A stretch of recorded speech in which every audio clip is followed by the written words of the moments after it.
Relax.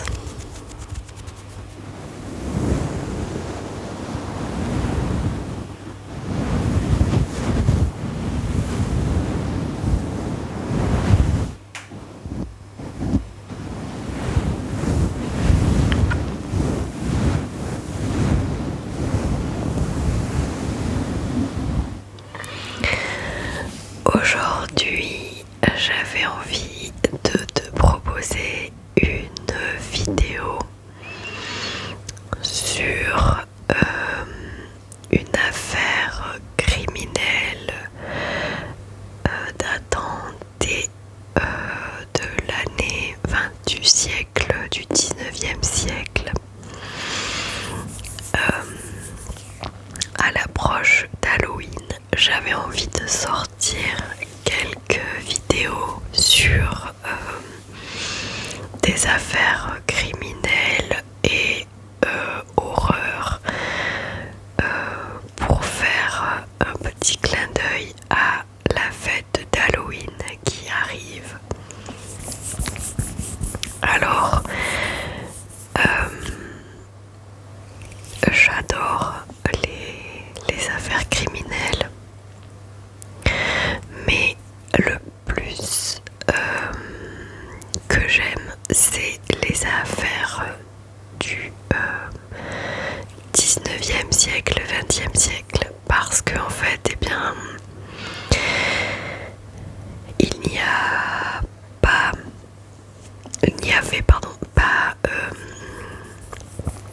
toutes les technologies d'aujourd'hui, à savoir l'ADN, les bases de données et toutes les techniques, les nouvelles technologies d'aujourd'hui concernant les résolutions d'affaires criminelles. Et donc c'est pour ça que je préfère les cas du 19e, 20e siècle, parce que eh bien il y a, je trouve, plus de travail de terrain, d'enquête sur les voisins, recueillir des témoignages, des témoins, etc. Mais eh bien, ils arrivent quand même à résoudre certaines affaires. Et moi je trouve ça trop bien en fait, de voir le cheminement de l'enquête et comment les enquêteurs se débrouillent sans toutes les technologies du 21e siècle. Donc aujourd'hui, je vais vous parler de Marie Lafarge.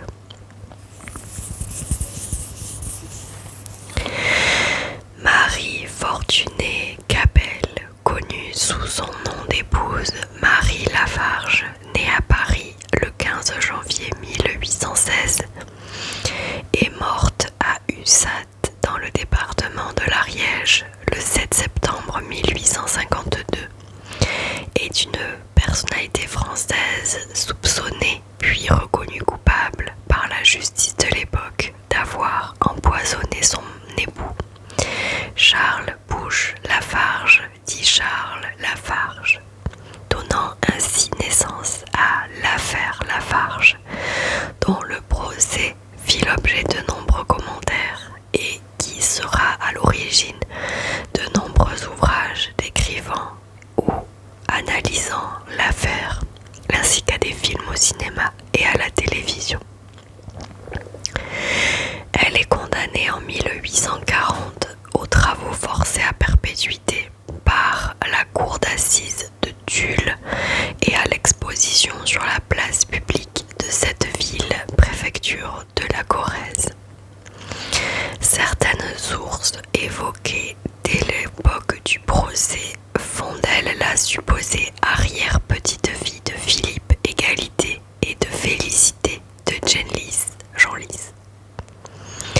Marie Lafarge a bénéficié d'une grâce présidentielle de la part du prince-président Louis-Napoléon Bonaparte, peu de temps avant sa mort survenue en 1852.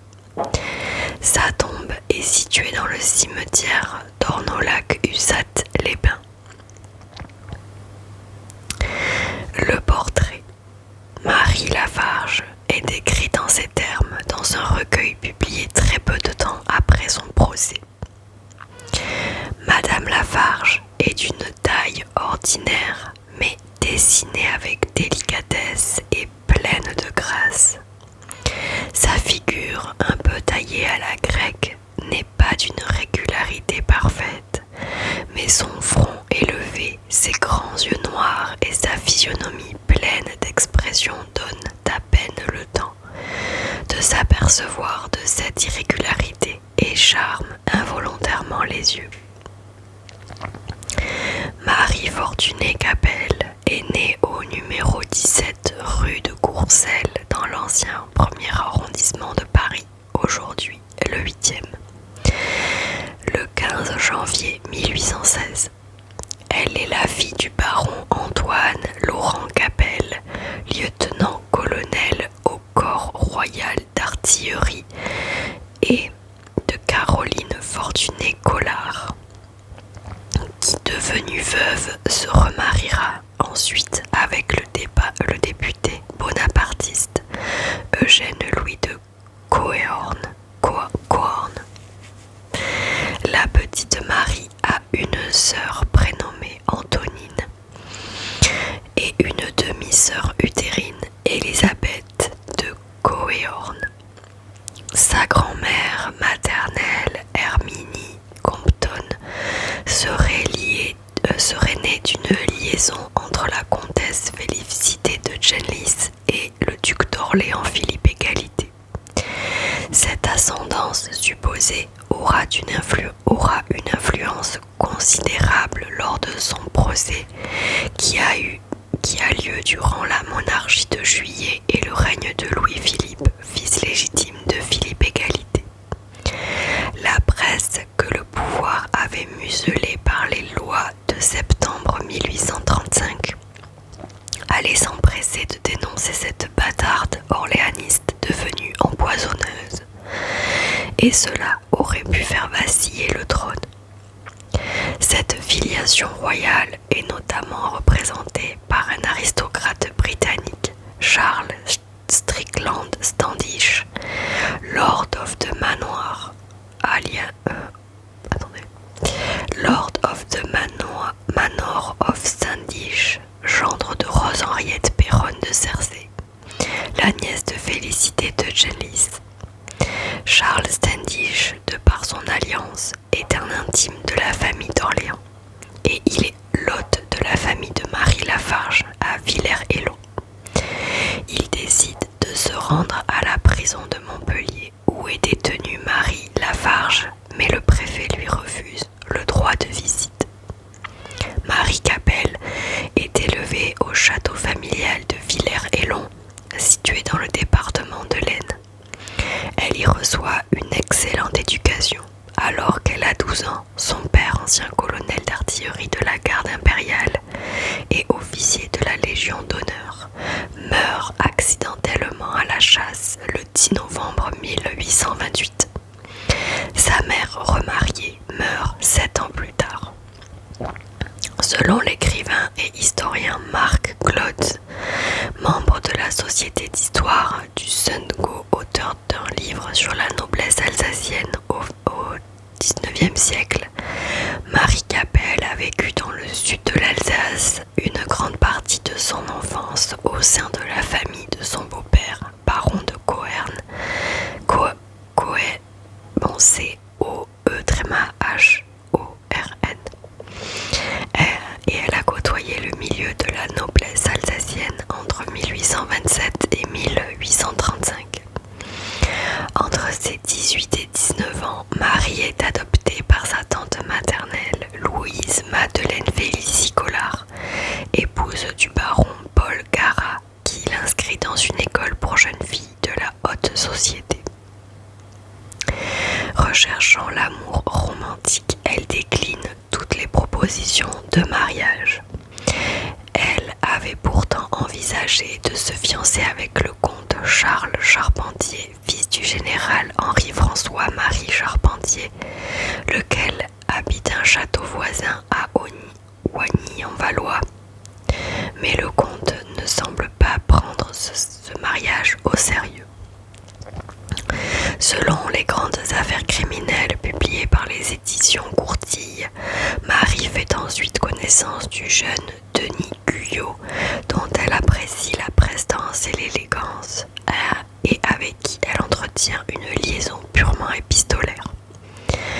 jeune bourgeois ne semblant pas pressé de se marier, l'oncle Garat demande qu'il soit mis fin à cette relation, ce qui est fait.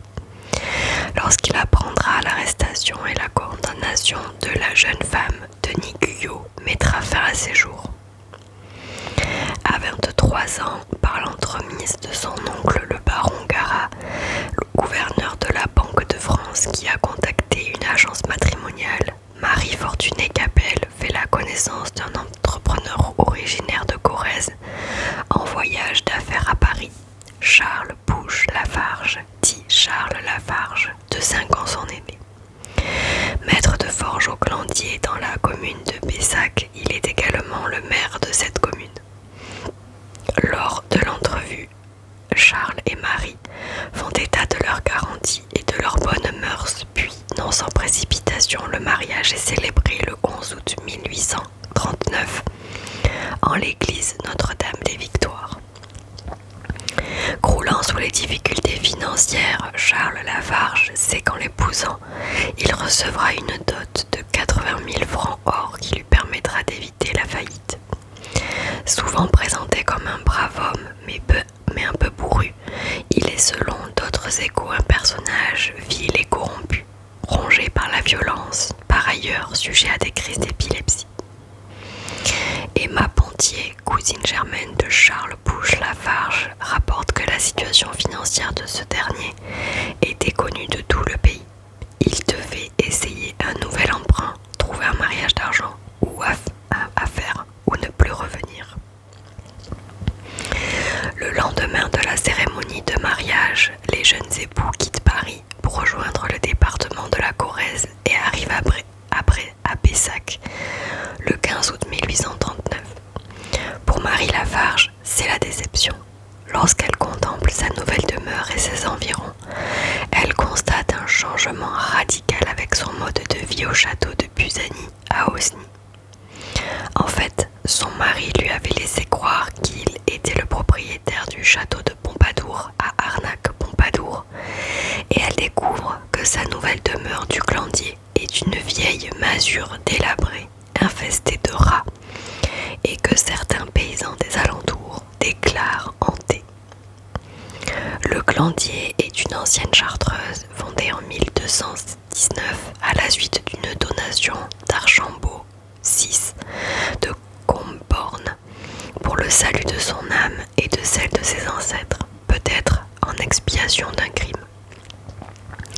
Le monastère fut soutenu au cours des siècles par de nombreux bienfaiteurs.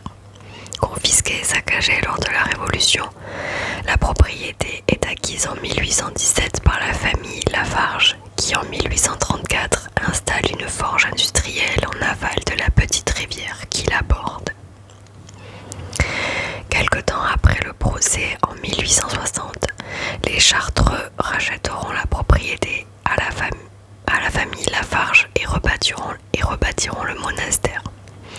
Acquis par la ville de Paris en 1920 en vue d'y soigner des tuberculeux, elle abrite depuis la fin des années 1960 un centre de soins et d'hébergement accueillant des personnes handicapées mentales. Désespérée, Marie Lafarge se retranche dans sa chambre et écrit une lettre à son époux dans laquelle elle le supplie de la laisser partir, quitte à ce qu'il conserve la dot, et menace même de mettre fin à ses jours.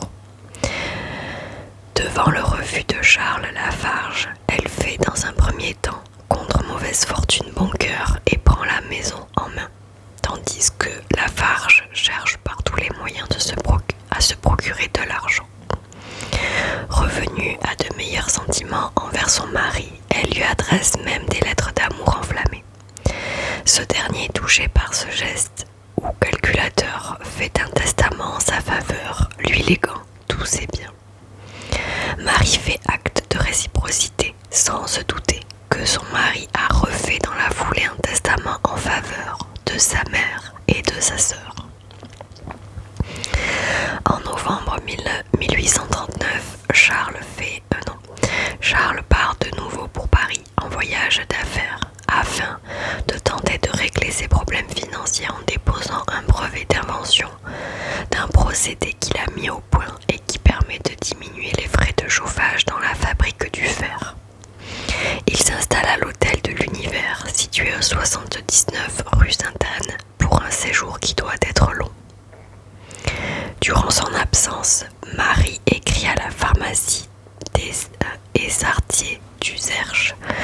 afin de se procurer de la mort au rat, car selon ses propres déclarations, l'ancienne Chartreuse est infestée par les rongeurs. C'est l'un des domestiques, Denis Barbier, petit escroc parisien rencontré à Paris par Charles Lafarge, qui est chargé d'aller récupérer le produit. Barbier est en fait un homme clé dans l'affaire, car c'est lui qui lancera la thèse de l'empoisonnement. Marie demande également à la cuisinière de confectionner des gâteaux afin de les envoyer à son mari, accompagné de son portrait. Après un voyage de 4 jours en diligence, le 18 décembre 1839, les pâtisseries, faites avec du lait non pasteurisé, arrivent à destination. Le jour même, le baron Lafarge tombe gravement malade. Il reste alité toute la journée, pris de nombreux vomissements et de migraines. Il décide alors d'écourter son séjour et de rentrer à Pessac. Il arrive au Glandier le 3 janvier 1840 et fait venir dès son arrivée le médecin de famille qui diagnostique une banale angine. Il est contraint de garder le lit et sa femme entreprend de le soigner en lui faisant prendre des laits de poule. Dans le même temps, elle envoie de nouveau une lettre à Monsieur Essartier, le pharmacien d'Uzerche, afin d'obtenir une fois de plus de la mort au rat. L'état de Charles s'aggrave brusquement et le médecin rappelé à son chevet reste impuissant. Il meurt dans d'atroces souffrances 11 jours après son retour, le 14 janvier 1840 à 6 heures du matin. La mère du défunt a déjà fait courir le bruit que sa belle-fille a empoisonné son fils et prévient immédiatement le procureur du roi. Une instruction est ouverte. Le lendemain du décès, la gendarmerie perquisitionne et découvre de l'arsenic partout, sur les meubles, les aliments, de la cave au grenier. Sur les 15 analyses toxicologiques effectuées sur le corps de Charles Lafarge, les médecins de l'époque ne trouvent qu'une seule fois la présence d'une trace minime d'arsenic. Le 16 janvier 1840, une autopsie est pratiquée, mais elle ne révèle pas d'anomalie. Des organes sont cependant prélevés pour être soumis à expertise ultérieure. Le matin du 23 janvier 1840, le brigadier Magne et le gendarme Léon procèdent à l'arrestation de Marie Capelle Lafarge à son domicile de Glandier et la conduisent à la maison d'arrêt de Brive. Le 31 janvier 1840, Jacques-Antoine Desrottes, commissaire de police de la ville de Paris, procède à la perquisition de l'appartement de Charles Bouche Lafarge à Paris afin de rechercher d'éventuels fragments de gâteau. Aucun élément suspect n'est retrouvé. Début février, le comte de Léoto accuse Marie Lafarge du vol d'une parure de diamants appartenant à la comtesse. Le 10 février, les diamants sont découverts cachés dans le mur de sa chambre au Glandier. Marie Lafarge est alors inculpée d'avoir volé en juin 1939 cette parure de diamants au château de Busani à Osny près de Pontoise au préjudice de Madame de Léoto. Le procès s'ouvre le 9 juillet 1840 et les jurés la déclarent coupable 9 jours plus tard, la condamnant à 2 ans de prison. 8 mois après le décès de son époux, Marie Lafarge, alors âgée de 24 ans, est inculpée de meurtre par empoisonnement et comparée devant la cour d'assises de Tulle. Elle est défendue par 4 avocats. Maître Lachaud, qui ne plaida donc pas pour elle lors du procès lié à l'accusation de vol des bijoux de Madame Léoto. Paillet, son avocat principal lors du procès d'assises, Desmond et Bach. Le procès débute le 3 septembre 1840. Au fil des audiences, la foule est de plus en plus nombreuse et les badauds se bousculent dans la salle des pas perdus pour y assister. Des dizaines de témoins vont se succéder à la barre.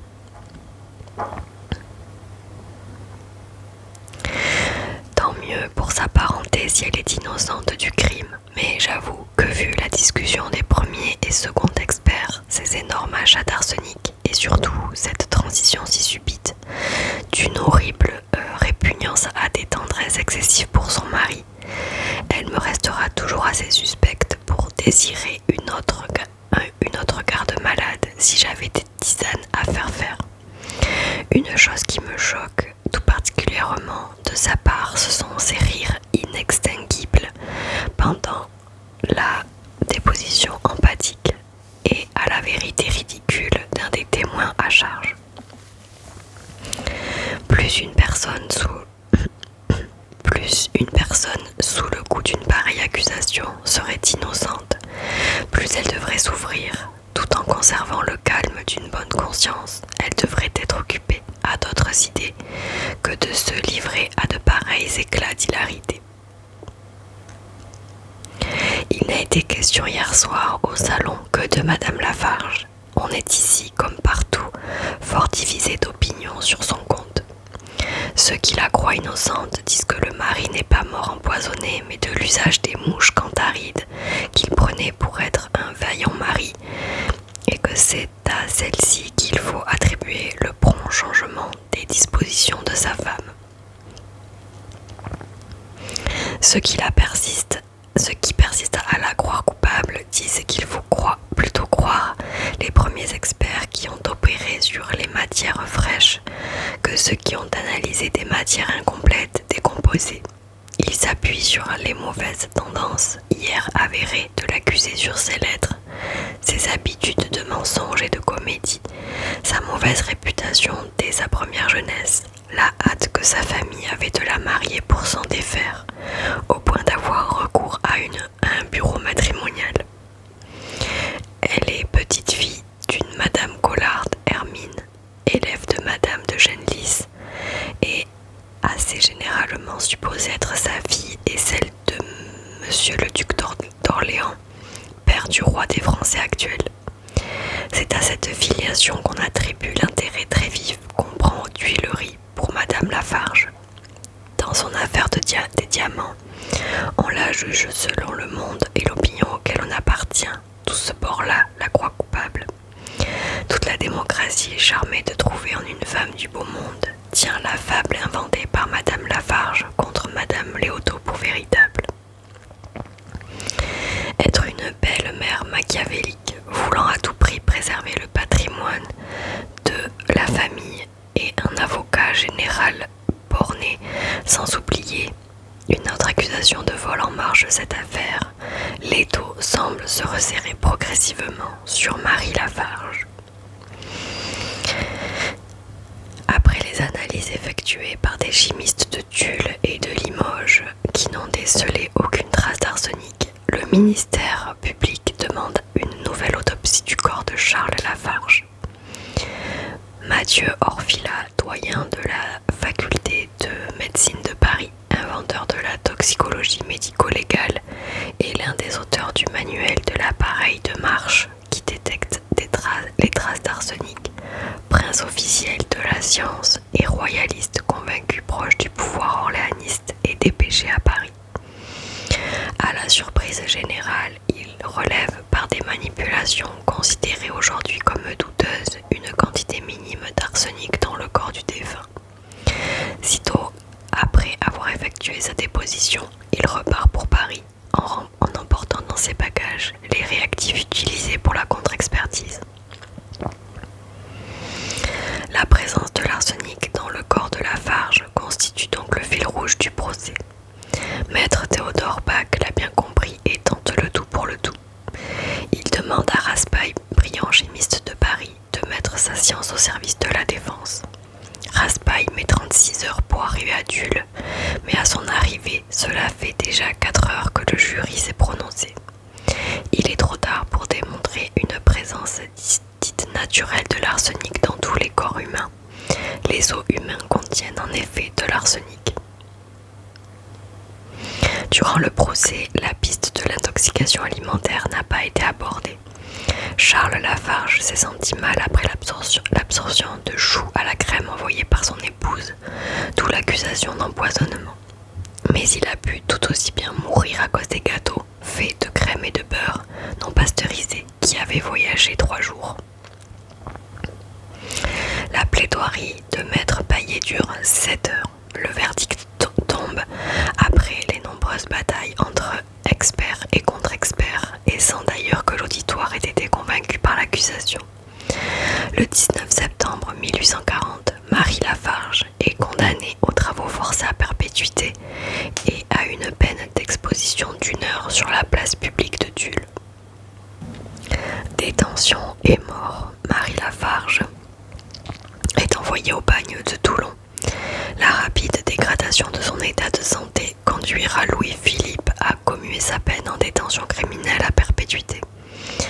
Transférée dans l'une des tours de la prison de Montpellier, elle y contracte la tuberculose. Pour cette raison, le ministre de l'Intérieur, Pierre-Jules Baroche, accepte son transfert dans la maison de santé de Saint-Rémy de Provence, réservée aux aliénés depuis sa fondation en 1807 par le docteur Mercurin, qui jouit d'une grande réputation de salubrité en raison de son emplacement. Elle y vit des moments de bonheur, ainsi que l'atteste sa correspondance avec le prêtre et le médecin de l'établissement, comme avec son oncle, M. Collard.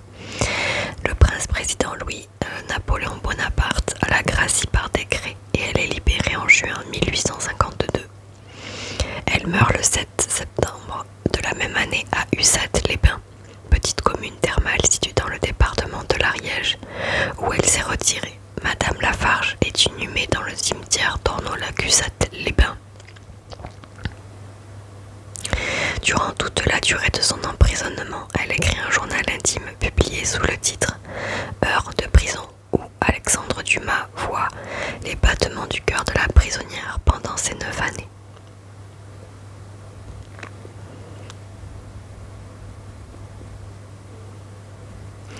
Maître Lachaud, son défenseur lors de son procès, ne cessera d'entretenir sa tombe après sa mort, et lorsque 30 ans plus tard, lui-même fut gagné par la maladie, il demanda à l'épouse de Paul de Cassagnac de continuer à fleurir le tombeau.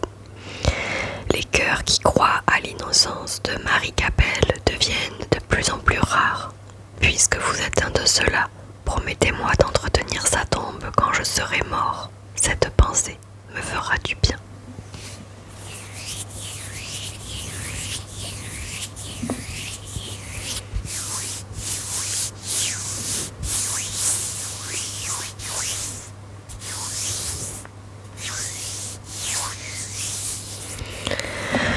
Voilà les amis, c'est tout pour moi aujourd'hui.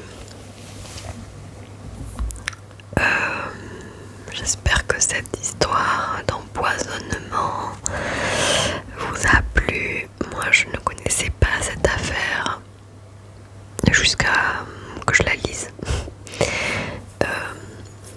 Et j'ai trouvé que c'était une affaire somme toute entre guillemets sympa et pas trop dramatique ni horrible, même si je sais que les affaires criminelles et le true crime, c'est pas fait pour être très joyeux et qui donne de la légèreté. Mais j'ai trouvé du coup cette affaire Lafarge très sympa. Disons que c'est peut-être